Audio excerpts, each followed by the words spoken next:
retomando, você viu que parou, né? Faltou, parece-me, aqui a correção das atividades, né? Bom dia de novo. Só ver se falta alguma coisa aqui, gente. Deixa eu ver aqui do... Então... Estou lembrando aí, Comuna de Paris, Insurreição Popular, grande participação de operários, está relacionada à derrota francesa para os prussianos ou alemães, ocuparam e administraram as fábricas, criaram cooperativas. Depois nós temos ainda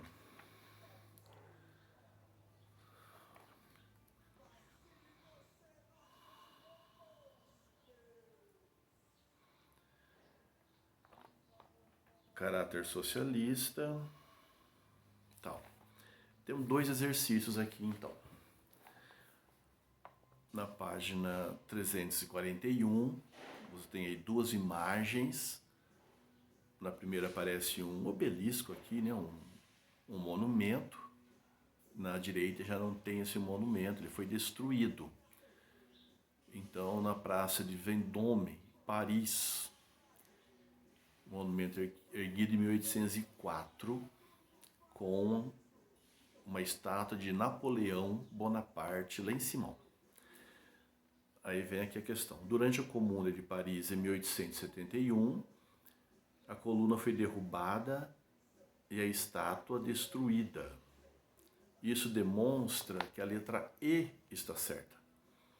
Desejo das classes populares de apagar a memória de um regime centralizado e imperial, em nome do novo projeto republicano popular. O projeto republicano popular era a Comuna de Paris. Está errada porque fala aí implantação de uma monarquia parlamentar. Não é o que a Comuna de Paris queria, hein?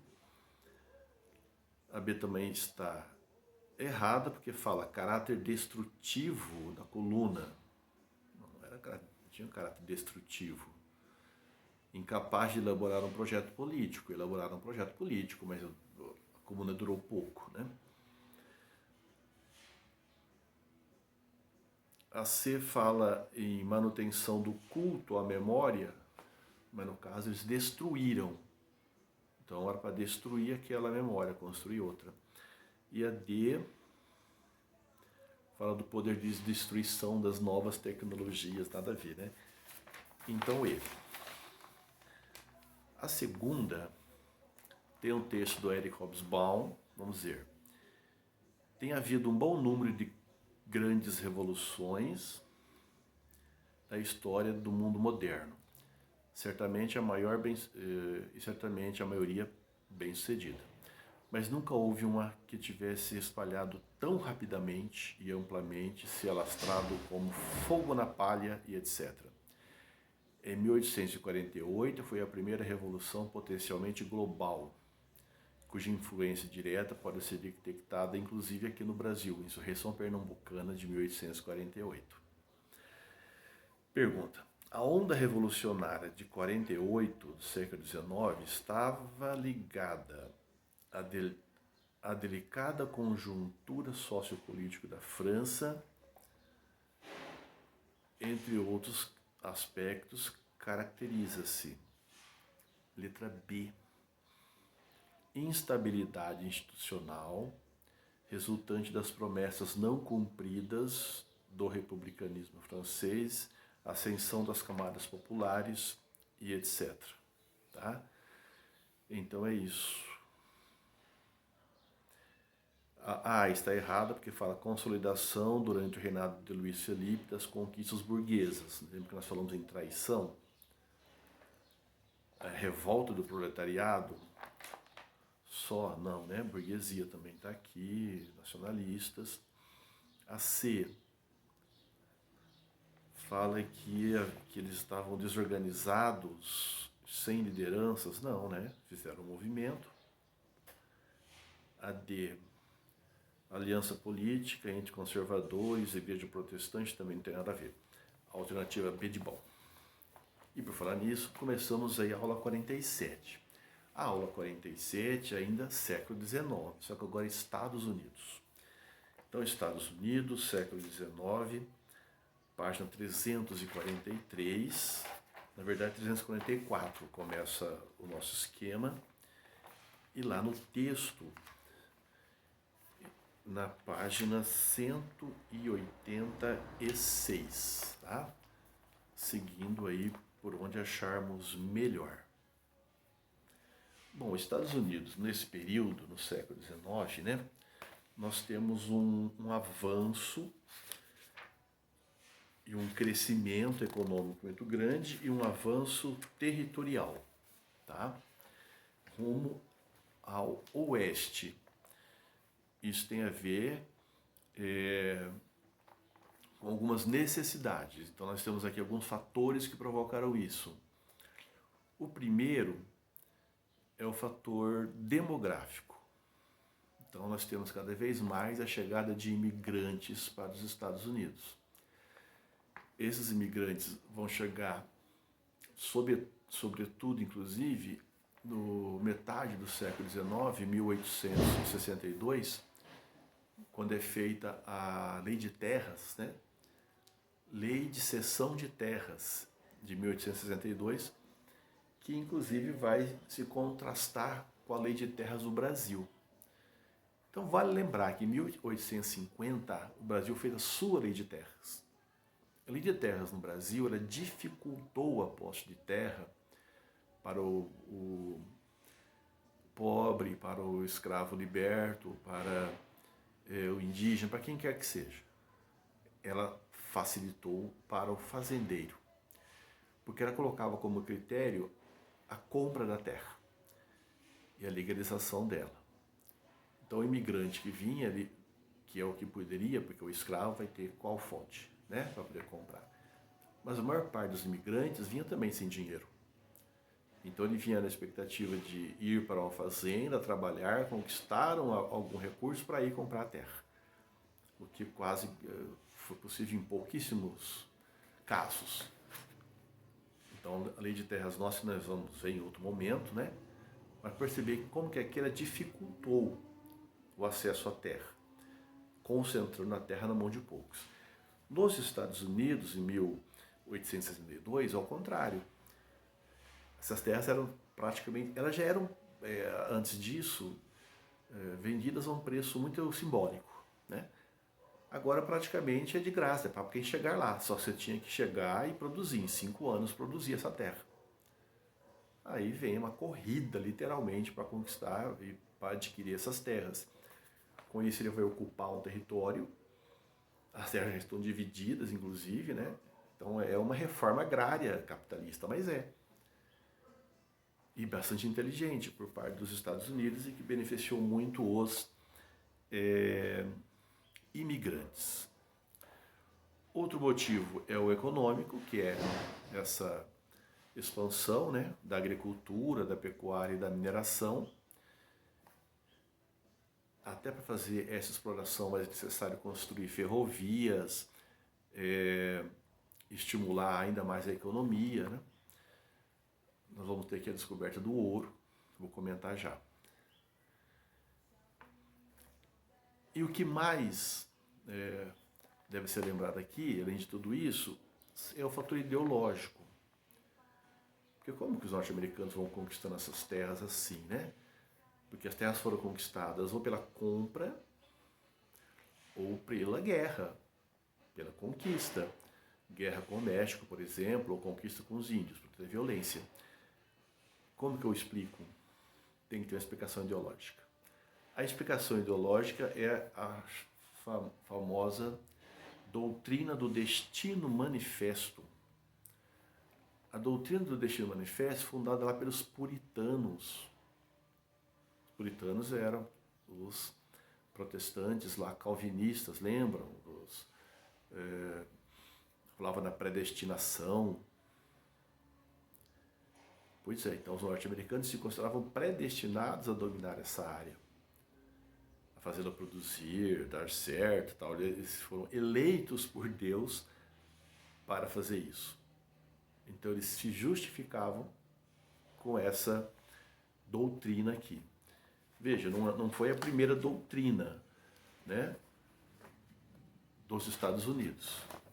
Só para ter uma ideia, quando aconteceu o Congresso de Viena, de novo ele, não teve aquele princípio da legitimidade?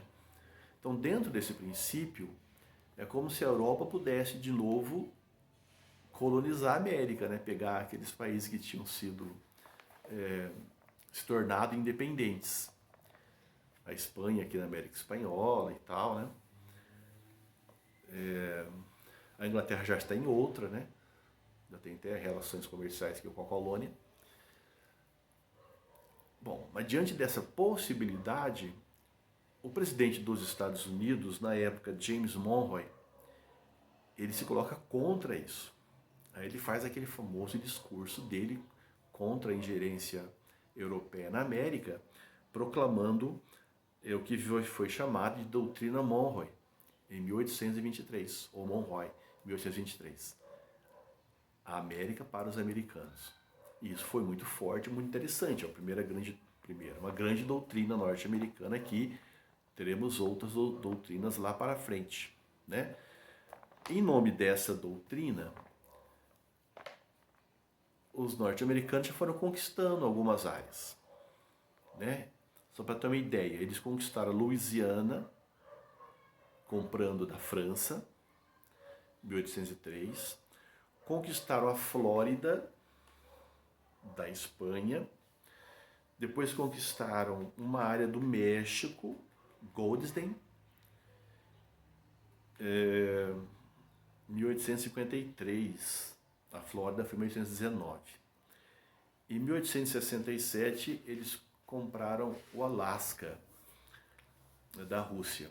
Então, veja, tudo aqui compra. Nós estamos aumentando o território. Tá? Diante dessas conquistas, as caravanas, a corrida para o oeste, né? Vamos ocupar essas terras. As terras estavam muito baratinhas no primeiro, antes inclusive da lei de terras que eu falei. Nesse espaço eles têm um conflito com os indígenas. Então os indígenas vão ser massacrados, na verdade, né? Os índios estão perdendo terra, que é onde eles ficavam, e estão perdendo uma das suas principais fontes de alimentação, que era os búfalos, que estão sendo mortos assim, ó, de monte, né? Conforme depois eles vão construindo, inclusive, as ferrovias e tal, e mesmo aquelas caravanas de carroça, né, eles iam atirando nos animais, não só pela carne, pela pele, mas muitos também por esporte, né? Então os índios vão confrontar isso aqui, e nós temos uma guerra aqui. Obviamente que os índios vão ser derrotados. Não dá para contar toda essa história porque é uma revisão, né? Mas seria interessante contar, por exemplo, a resistência de Jerônimo. Tá? Eles vão sendo colocados em reservas. Tá? E aí, caminho das lágrimas, né? Como eles falavam. Como é que justifica tudo isso? Aqui é o destino manifesto. Vão adquirir e vão chegar em áreas que são do México. Vai levar essa disputa com o México a uma guerra de 2 anos, se não me engano, 1846 a 48. Os norte-americanos ganham essa guerra e aí vão anexar o Texas, vão anexar a Califórnia, que depois uma área grande, né? Nevada, Utah, Colorado, Arizona, Novo México e etc. Ganhou aí. Quando é descoberto ouro, depois dessa anexação, aí nós vamos ter uma verdadeira corrida do ouro na direção da Califórnia. Vai ser justamente nesse período aqui que nós vamos ter, em 1860, que vamos ter a Lei de Terras norte-americana de 1862. Tá bom? Bom, só que isso daí vai levando, vai aumentando, né, as áreas. E cada novo território que vai surgindo aqui, vai desequilibrando um frágil equilíbrio que existia entre a região norte e a região sul. Então a região sul ela vai se mantendo nas características da plantation, latifundiária, escravista, agricultura e tal. Enquanto que a região norte, não, né? A região norte industrializada, protecionista e com um aumento populacional gigantesco. Então há um desequilíbrio. E aí cada área que vai surgindo, para que lado você vai, né? Qual projeto você vai seguir. Isso aí vai levar à Guerra de Secessão. Vamos ver se temos alguns detalhes aqui que vale a pena ser lembrado antes disso.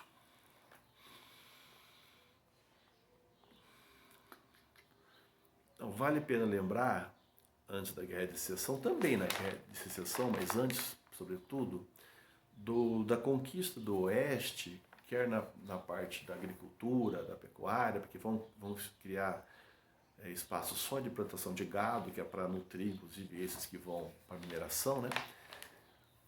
Então, que é o cinema, né? Ou menor, que é a arte. Então, a literatura norte-americana vai ser muito rica nisso aqui. E depois, quando surge o cinema, os filmes que vão ser apresentados, né, os primeiros, os mais assim, são filmes chamados de faroeste, que mostra essa conquista do Oeste.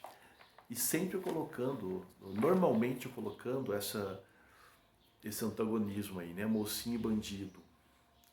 Então o colono que chega, o mocinho, né? Tem um quadro muito bem feito, no primeiro livro de vocês, acho que tem isso, que é uma pintura que coloca assim, a civilização chegando, né? Então vem o telégrafo, vem a carruagem, vem a estrada de ferro, o trem, os colonos, tá, o cavalo, e do outro lado está a escuridão. Aí tem o índio, tem animais selvagens, tem territórios sem plantação. Tá? Então essa questão ideológica, aí, né? Reafirmando que o progresso estava chegando. Os índios também como bandidos. Então esses filmes aí vão fortalecer esse imaginário norte-americano de que eles são senhores dessas áreas mesmo, estão fazendo certo. E isso até hoje. Isso vai valorizar inclusive o individualismo norte-americano, essa ideia de conquista, essa ideia de carregar sempre armas, a religiosidade puritana, entre outras coisas, tá bom? Então essa produção artística aí. Bom, com relação à Guerra de Secessão, então nós vamos ter esse conflito norte e sul. O que nós temos de... Por que eles brigaram, né? O que estão defendendo? A Guerra de Secessão, que é essa guerra de separação entre o norte e o sul, vai de 1861 a 65, então não é uma revolta só, não é um conflito, é de fato uma guerra, né? Norte contra o sul. Então nós temos do lado do norte, vamos ver o que nós temos. Do lado do norte, industrialização. Do lado do sul, agricultura. Claro que os dois podem conviver, é interessante, mas vai percebendo as diferenças. Depois, o norte fala em protecionismo, porque ele quer proteger a sua indústria da concorrência de fora. O sul fala, não, queremos o liberalismo, a livre concorrência, porque senão, se você faz protecionismo aqui, ele faz lá e eu não vendo para ele. O abolicionismo, então o norte defende o fim do trabalho escravo. O sul não só quer manter a escravidão, como quer ampliá-la. O norte já tem o predomínio de uma burguesia, enquanto o sul nós ainda temos uma aristocracia rural.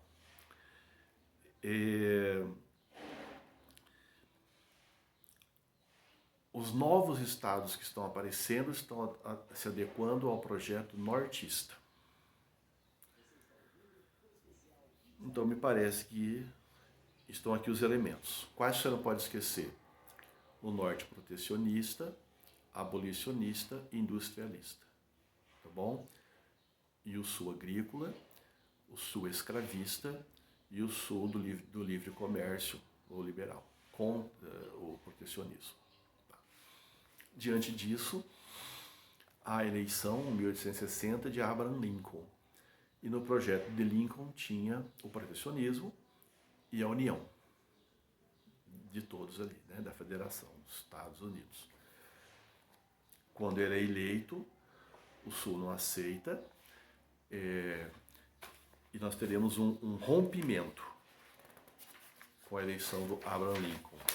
Primeiro, a Carolina do Sul sai da União e é seguida por mais 10 estados, todos escravistas. Então, esses estados vão formar um outro país. Então, temos os Estados Unidos da América, agora teremos também os Estados Confederados da América, os dois. Só que, então, eles poderiam formar outro estado aqui e lá, acabou o caminho assim, em dois países. Só que o Norte não aceita a separação. Ele defende a união, mas os moldes dele. Por conta disso, nós teremos, então, o conflito. Na verdade, uma guerra que já é considerada, inclusive, uma guerra moderna. Ferrovia, locomotiva, navios, armas de repetição, telégrafo e, sobretudo, né, mais de 600 mil mortos. Cara, a guerra civil já é complicada, né? Uma guerra dentro do próprio país, com aqueles que fazem parte da mesma nação. Imagina o que significa isso depois que a guerra acaba, hein? Se não fica ali algo a ser resolvido, né? De qualquer forma, nós sabemos que no conflito o Norte venceu. O Norte é aquele que nos filmes você vê, nas imagens, usa aquela farda azulada. Azulada não, azul. Tá bom? E os confederados, aquela farda meio que acinzentada. Aí sim, acinzentada. Elas aparecem até nos desenhos, até no Pernalonga, que o Frazino puxa briga, você vai perceber que tem esse conflito aí. E tem um número grande também de filmes que trabalham sobre isso, podemos comentar. Alguns bons e outros que foram bons, já estão superados. Como O Vento Levou, por exemplo, que tem muitas críticas a ele mesmo, que era um filme brilhante na época. Tá bom? Paramos ali. Essa parte que é a permanência aqui da questão racial não vai dar para trabalhar agora. Paramos aqui e voltamos em breve.